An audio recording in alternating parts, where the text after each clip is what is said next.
My name is Lydia Beth and welcome to Writing a Friendly Letter.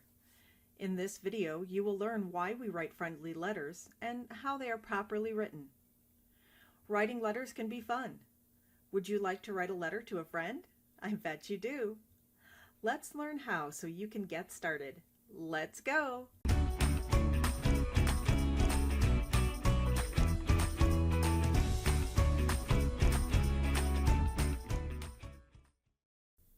In the past, before cell phones, computers, laptops, and social media, people used to write letters on paper.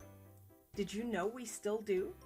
Many people enjoy writing letters by hand or typewriter on paper as a way to send a more personal message. Learning how to correctly write a friendly letter can help you communicate to friends and family. It can be a lot of fun to send letters. So, why do people write friendly letters? We write them to inform, or give information on something, to persuade, to ask questions, to make plans, to answer someone,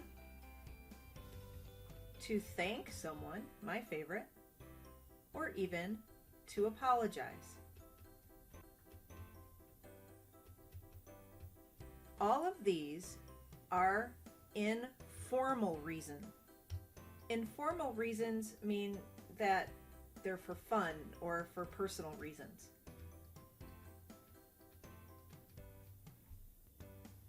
There are 5 parts of a friendly letter. They can be thought of like a person's body. The first part is the heading. You can think of that as Mia's head. It's at the top. The heading contains the return address or the address of the person writing the letter. Then the greeting. I'm drawing the line to Mia's mouth. When we greet someone out loud, we use our mouths. We say, hey, hi. In a letter, the greeting stands by itself and is followed by a comma. Something like, Dear Peter, Dear Sally. The body is where the information of the letter is. It's in the middle, just like Mia's body. This is made up of at least one paragraph. The closing and the signature go together at the bottom. We would say our feet. The closing is a polite way to end the letter, and your signature is your name. Let's take a look at this friendly letter written by Julio to his friend Remy. The parts of the letter, remember, are the heading, the greeting, the body, the closing, and the signature. Can you guess which one is the heading? Good job. The heading contains the return address and the date. The reason we put this here is so that whoever you are writing your letter knows where to send a reply or an answer back to you. It is your address if you are writing the letter, and the date tells when the letter was written. In this case, February 6, 2020. The greeting is the next part of the letter. It's sort of the hello of the letter.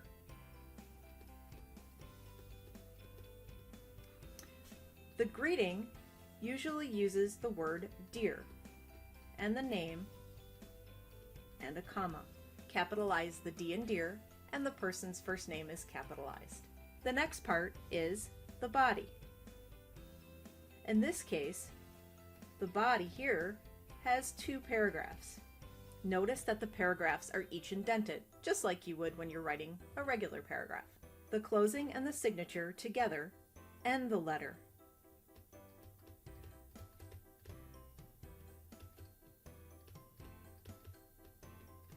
The closing can be different. Julio here decided to use your best friend, comma.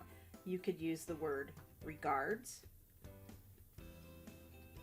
sincerely, your friend. There are many different choices. Remember, the first letter of the closing gets capitalized in the first word, but not the others. If you look back at Julio's letter, you'll notice best and friend are not capitalized, but there is a comma afterwards, and he signed his name in cursive. Now I'd like to talk to you a little bit about how everything is lined up on the page. On notebook paper, there's a margin here. It's this red line that runs up and down the paper. Most of the letter is lined up on the margin. But the heading, if you notice, is over here, and so is the closing and the signature. If I were to draw a line all the way down, you'd notice they line up.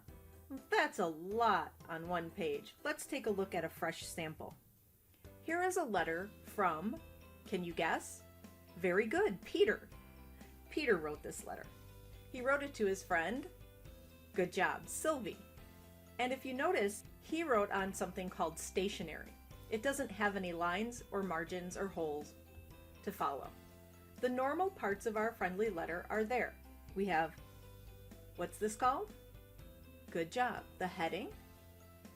This is, right, the greeting, capital D, capital S and Sylvie and a comma.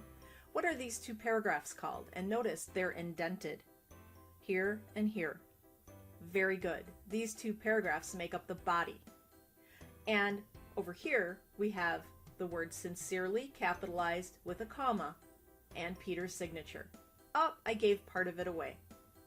Right. Sincerely is the closing and Peter is the signature.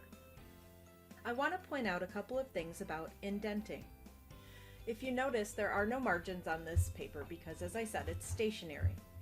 But the heading and the closing and signature are indented the same amount of space to the right. You can draw an imaginary line and see that they are. The greeting and most of the paragraph parts are lined up to the margin.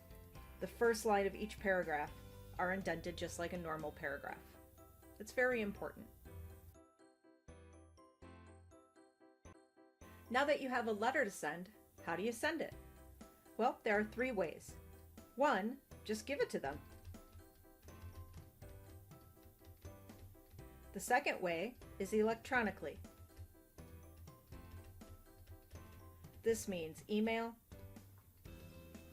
or chat, and definitely you need parents' permission, and they need to know to whom you're sending such a letter. And the third way is mail it. You need a real postage stamp to do this. Here's an envelope. You put your letter folded neatly inside and make sure it fits. Then seal it. A lot of times there's a lick and stick glue on an envelope that you can run your tongue along. Be careful not to cut yourself in the paper. If you're sending it in the post office here in the United States, you need to know how to address an envelope for a friendly letter. The first thing you need to do is to put your address on the envelope.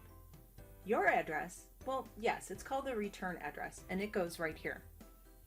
It's so both the post office and who is receiving the letter knows who it's coming from. In this case, Ashley Woods decided to write a letter to her friend Jude.